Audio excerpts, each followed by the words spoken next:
رام صاحب، آپ یہ بھی فرماتے ہیں کہ جو شہادت کی ذمہ داری ہے یہ بنی اسرائیل اور بنی اسماعیل پر عائد کی گئی ہے۔ اس میں سوال یہ پیدا ہوتا ہے کہ شہادت جو بنی اسرائیل کے ذریعے سے دنیا پر قائم کی گئی وہ تو اللہ تعالیٰ کی طرف سے قائم کی جا رہی تھی، اس میں اگر سزا کا نفاذ ہو رہا ہے یا جزا مل رہی ہے وہ اللہ تعالیٰ ان پہ نازل کر رہے تھے۔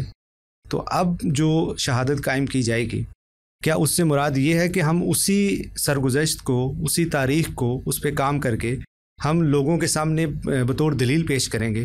کیا شہادت قائم کرنے سے مراد آپ کی یہی ہے؟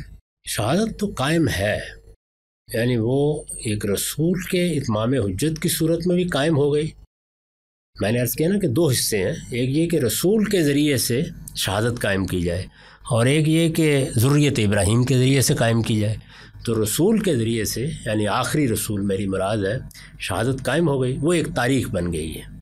اس کو لوگوں تک پہنچانا، متوجہ کرنا، اس کے اس پہلو کی طرف توجہ دلانا، یہ اب ظاہر ہے کہ بنی اسماعیل کی ذمہ داری ہے، اور بنی اسماعیل خود جس منصب پر فائز ہیں اس کے لحاظ سے بھی اس کو پیش انہی نے کرنا ہے۔ اللہ تعالیٰ کا عمل تو اب پائے تکمیل کو پہنچ چکا ہوا ہے، یعنی وہ جو بنی اسماعیل کے ساتھ کر رہا ہے وہ بھی ہو رہا ہے، ان کے لیے بھی وہی قانون جاری ہے۔ اللہ نے ان کو سرفرازی عطا فرمائی، دنیا کی حکومت عطا فرما دی، ایک پیغمبر کا ساتھ دینے کے غیر معمولی نتائج نکلے۔ وعد اللہ الذین آمنوا لیستخلفنہم فی الارض، وعدہ پورا ہو گیا۔ اس کے بعد یہ جانتے ہیں آپ کے عربوں کو سخت سزا دی گئی، یعنی اس سزا کے تو آپ اگر پڑھیں تو رونگٹے کھڑے ہو جاتے ہیں۔ وہ ان کو اس وقت بھی ملی جب وہ ہسپانیہ میں اپنی سلطنت قائم کر چکے تھے، اور ان کو عباسیوں کی سلطنت کے خاتمے پر بھی ملی۔ تاتاری اٹھے اور انہوں نے اٹھ کے بالکل رون ڈالا اس سارے علاقے کو۔ تو عربوں سے تو در حقیقت یہ سلطنت عرصہ ہوا چھین دی گئی ہے، جو کچھ انہیں دیا گیا تھا۔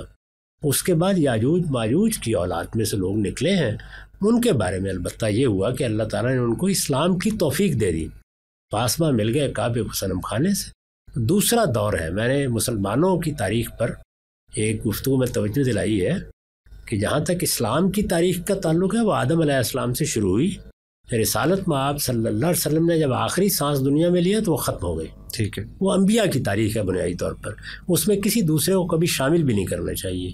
مسلمانوں کی تاریخ اصلاً سیدنا ابراہیم کے بعد شروع ہوئی ہے، اور اس کی بھی اگر آپ قومی ابتدا کا زمانہ متعین کریں تو وہ موسیٰ علیہ السلام کی بعثت کے بعد ہے۔ 500 سال تک اللہ تعالیٰ نے اس کو قوم بننے دیا ہے، اس کے بعد موسیٰ علیہ السلام کی بعثت ہوئی، اور 1500 سال تک پھر مسلمانوں کی تاریخ وہی ہے جس کو ہم بنی اسرائیل کی تاریخ کہتے ہیں۔ اسی لیے قرآن اس کو بہت تفصیل کے ساتھ بیان بھی کرتا ہے، وہ اصل میں ایک مسلمان قوم کی تاریخ ہے بنیادی طور پر۔ اس کا دوسرا دور شروع ہوا ہے جب بنی اسماعیل ایمان لائے، اور بنی اسماعیل نے پھر اس کے بعد کم و بیش 500 سال دنیا میں حکومت کی ہے۔ ان کی تاریخ بھی اس کے ساتھ اپنا ورق پلٹ گئی۔ پھر اس کے بعد دوسری قوموں نے، یعنی اب گویا آخرین منہم آ گئے ہیں، انہوں نے آ کے پھر آہستہ آہستہ مسلمانوں کا اقتدار سنبھالا۔ آخری سلطنت تو سلطنت عثمانیہ ہے، اور اگر آپ ادھر بھی دیکھیں تو مغلیہ سلطنت یا ایران کی صفوی سلطنت، یہ اب عرب سلطنتیں نہیں ہیں۔ تو ان لوگوں نے آخری 400-500 سال گزارے ہیں، ان کا بھی خاتمہ ہو گیا۔